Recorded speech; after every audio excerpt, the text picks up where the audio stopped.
my name is Kevin Maher, and my book is called The Fields. It's kind of like a Blackley comic, coming-of-age tale about a boy in mid-1980s in Dublin and somewhat in London, and it's about how he lives with a household of rambunctious women, and how on one specific night at a local party, he becomes the focus of attention of a devious priest, and from then on his life kind of spirals out of control, but in a very funny, entertaining way.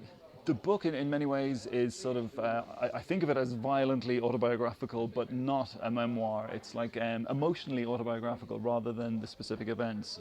So, Jim Finnegan, the main character, is me, but he's not me. The things that I feel like any time when I was writing it, when I went off-piste or off into areas that I hadn't really sort of knowledge of or experience of, it felt a bit phony. So it's kind of, it's that Spinal Tap quote, it's my life turned up to 11,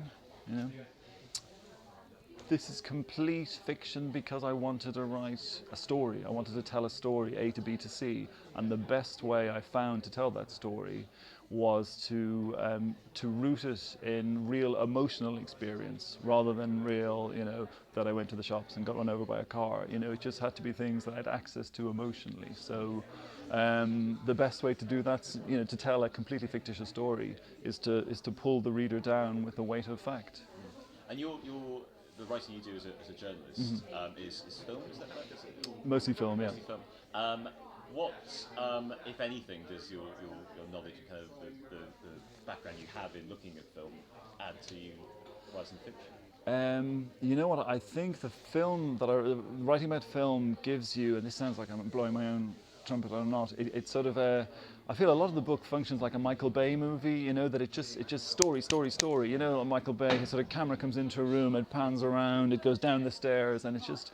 I felt writing it a lot of the time, the most pleasurable part of communicating it was to get the feeling that you were constantly in momentum. And so a lot of it is cerebral and the character's thinking, but he's thinking in a very fall down the stairs way. It's and that happens a lot in sort of American action movies. So I like to think that it's kind of, it's a literary book, and it's kind of, it's vaguely pat on your back. It's a proper reading experience, but at the same time, this thing that's sapped through my head, I've watched thousands and thousands of movies, it's just this sort of propulsion. That narrative must be propulsive. It doesn't have to be, but it helps if it's propulsive.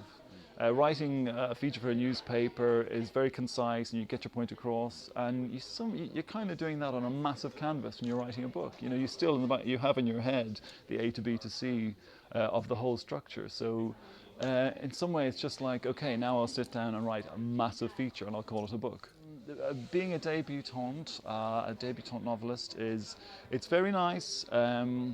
It's, somebody sent me a photo today of somebody reading my book on the tube, and that has been more pleasurable than so many things I've experienced in my life, and it sounds a bit creepy, but it was, that was a real buzz. So that was the moment when I thought, oh, this is really nice that people are reading this propulsive Michael Bay type story that I've told. So, Didn't freak you out too much?